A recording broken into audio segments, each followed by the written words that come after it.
Welcome to my demonstration for my sprouted buckwheat and fresh corn flatbread. I'm going to start by cutting the corn.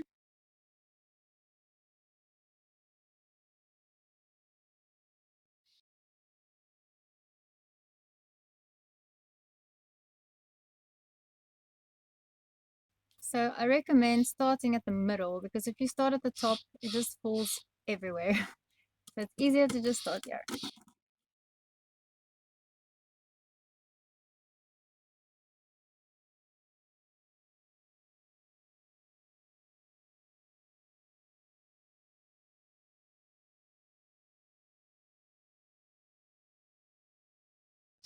And just flip it around.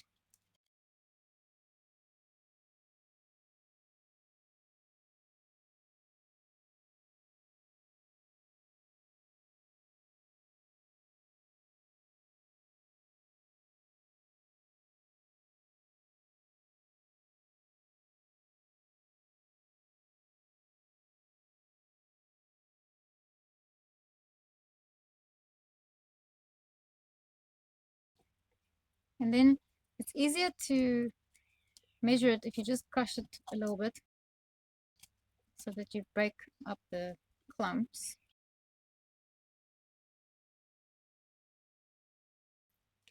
To measure it, I'm going to use 2 half a cups because it's easier to put it in the blender like that because I have a small blender.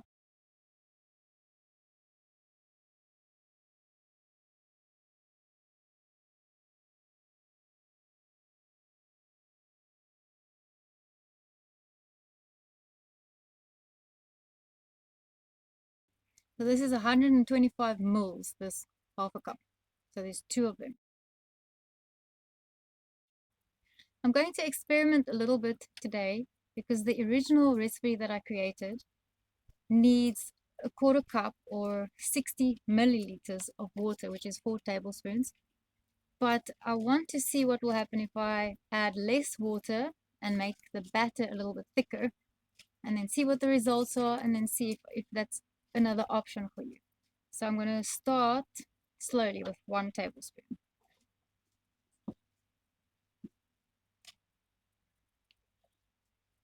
If this doesn't blend, then I'm going to add more.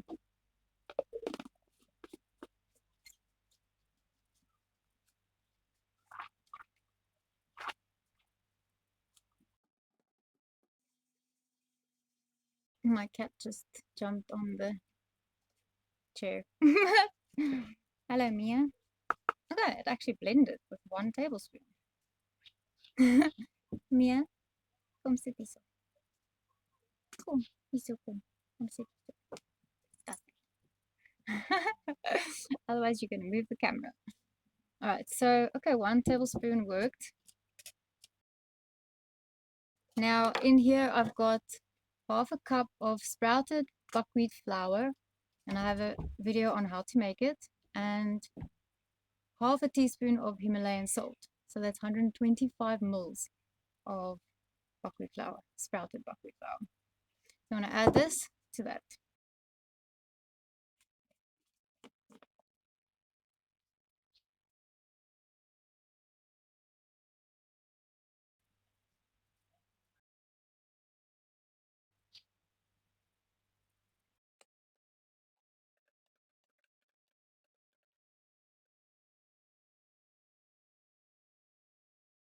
And then I'm going to use the back of my spoon to mix it.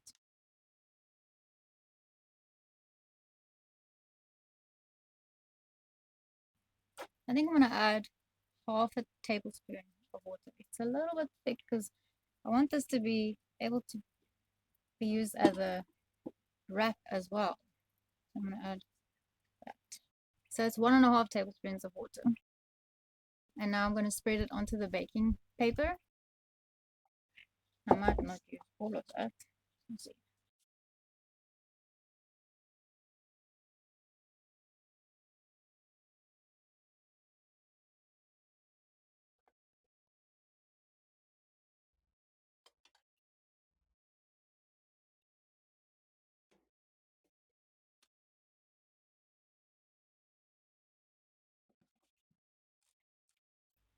So something that I learned yesterday is to cut the edges.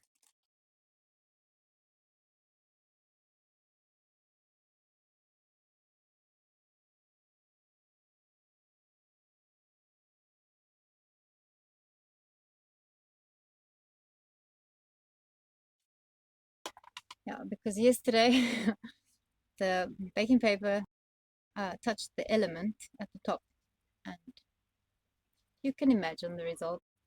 Okay, so I'm gonna place this in the oven and bake it at 230 degrees Celsius for about 10 minutes.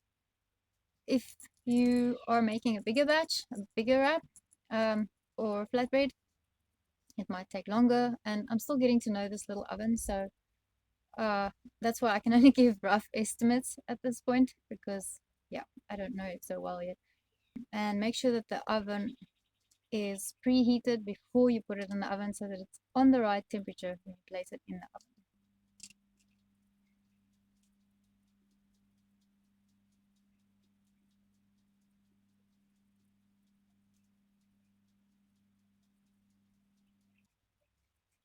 Okay, I'm gonna have a look if it's done.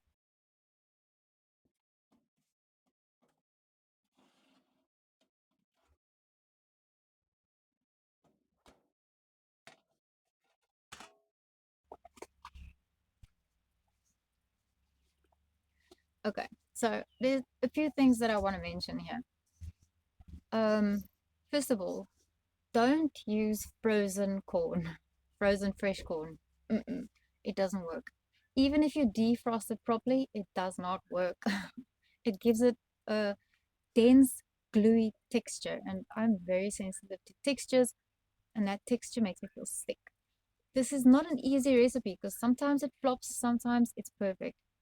So that's the first tip. Use fresh corn. And the second tip is the brand of buckwheat that you're going to use can make a difference because there was a time when I tried one brand and it kept flopping and I couldn't understand why. And then I used a different buckwheat brand and it came out perfect.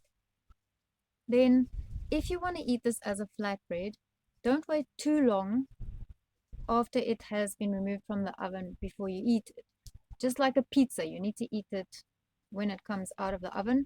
Otherwise, it loses its crispiness and it changes its texture. It becomes a little bit more gluey and pliable, which is why you can use this as a flatbread or a wrap. And if you want to use it as a wrap, don't try to roll it um, before it has cooled down. It has to cool down completely before you roll it. Otherwise, it will crack and break.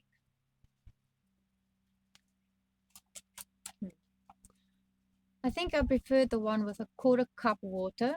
Yesterday's one was actually quite nice. It was crispy and it wasn't gluey. It was light, it was fluffy. So yeah, I think quarter cup, which is 60 mils of water, cold water, or 4 tablespoons. I think that's the better recipe. But I'm going to wait for this one to cool down and see if this one's pliable as well, just to see. Another tip. If the base of the flatbread gets stuck to the baking paper, then just flip it around like this so that the steam can help it to loosen. See, it's not going to work as a wrap. That's for sure. It's not going to work as a wrap. Monkeys in the tea. So now I want to show you the other version, the one with a quarter cup of water. Okay, so now I'm going to bake it in the oven at 230 degrees Celsius for about 10 minutes. I almost forgot. Now I'm ready to bake it. So I'm going to wait for it to cool down because I want to make a wrap today. It's not very crispy because I only baked it for 10 minutes. If you want it to be crispier, you can bake it for longer.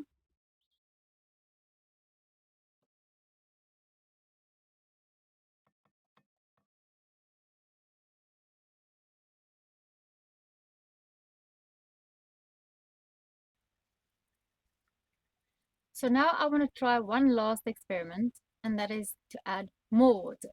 So I've got a quarter cup of water plus 3 tablespoons of water.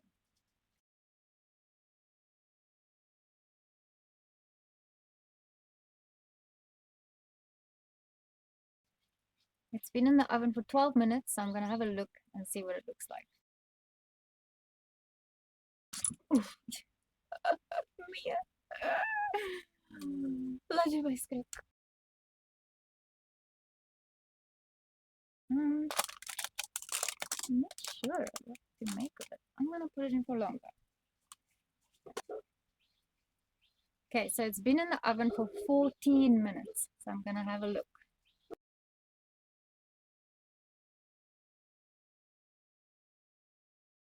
Yeah, but yeah,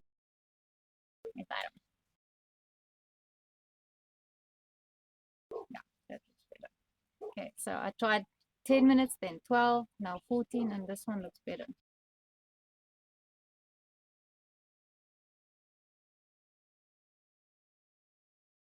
So it's golden brown underneath with a few brown spots on top as well. Now I'm going to wait for it to cool down because I want a wrap again. Every day wrap because of my demonstrations. So I've noticed that the corn itself can have more water in it or less water in it. So if the corn itself that you're using has more water, the recipe will change. Then secondly, if you want to use this for a savory wrap, don't use the leftover corn, the raw corn, as part of the filling because it makes it too sweet, because this wrap is quite sweet already because of the corn.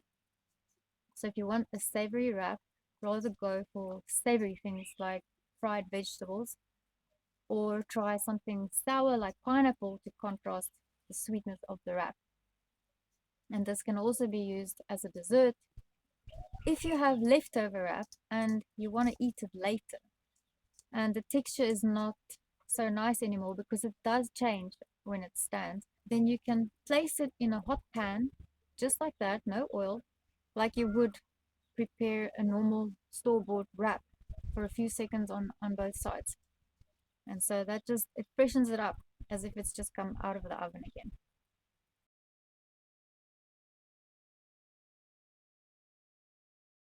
I like this one. If you want it to soften up quicker and properly, you can also cover it with a cloth or 2 or 3 even.